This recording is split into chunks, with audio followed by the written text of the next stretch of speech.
Hey guys, it's me, Miss Kisha, back again with another mini vlog. Sobrang tagal ko na din hindi nakapag-upload at saka sobrang miss ko na kayo guys. And for today's video is sobrang saya ko talaga. Paano ba naman kasi at nabili ko na yung pinakamatagal ko ng pinangarap na bilhin. For today's video nga pala ay mag-unbox tayo ng oven. Talaga namang hindi ko masabi-sabi kung gaano ako kasaya sa araw na ito. Kasi nga nung umpisa ay nagsisteamer lang talaga ako at sobrang init talaga. Paano ba naman kasi at nasa puso ko na yung pagbibake kahit hindi naman talaga ako totally marunong. Kasi sa totoo lang nung una talaga ay nagsisteamer lang talaga ako tapos nagluluto ako ng cupcake. Pagkatapos nga niyan ay binibenta ko sa mga kasamahan ni mama sa work yung mga niluto ko. Kaya naman nagpapasalamat talaga ako sa suporta nila. Pagkatapos nga niyan ay nabuksan ko na. Talaga namang maiiyak na ako sa sobrang saya. Aba itingnan mo nga namang mukha yan. Sobrang saya ko lang talaga at nagbunga yung mga paghihirap ko. Hindi naman kasi porket na naghingi tayo ng isang bagay sa Diyos ay hindi na natin paghirapan. Kahit nga medyo maliit itong nabili ko ay talagang na-appreciate ko. Sa mga oras nga niyan ay nahirapan akong ilabas. Paano ba naman kasi at baka masira pa?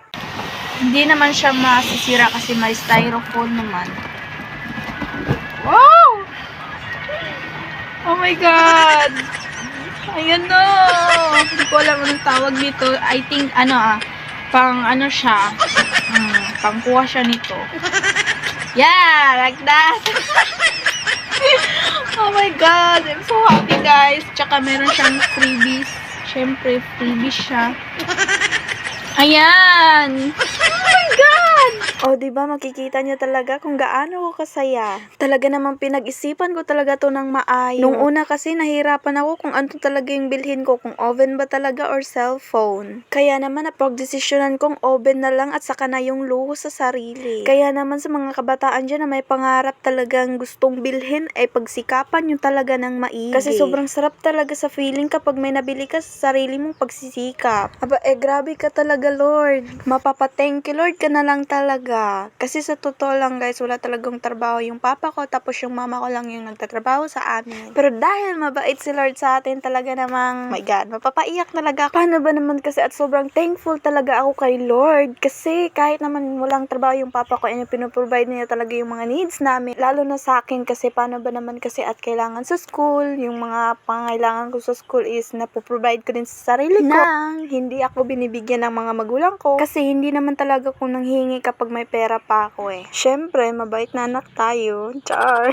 Fast forward nga niyan ay binabasa ko na tong manual. Aba, tingnan mo nga naman, akala mo naman talaga at naintindihan niya. Hindi ako makapaniwala na nabili ko na siya guys. Matagal ko nang pinangarap ko. Talaga namang gagamit ko na naman tong mga utensils ko. Fast forward nga niyan ay nag-preheat muna ako para mamatay yung mga bacteria sa loob. Fast forward nga niyan ay tinatry kong magluto ng cupcake. Nang masubukan natin kung gumagana ba talaga siya. Talaga namang dito talaga ako na-excite kapag umaalsa na yung cupcake natin. Pagka next day nga niyan ay nag-request naman itong si mama na magluto raw ako ng tinapay. Talaga namang mabuti pa tong dough natin at tumutubo. Paano ba naman kasi at isang balde ng yes yung nilagay ko? Huy, sobrang dami. Tikiman time. Oops, wait. Anong pangalan ko? Char, ang kapal ng mukha. That's all for today's video. Don't forget to like and follow. Bye! Mwah!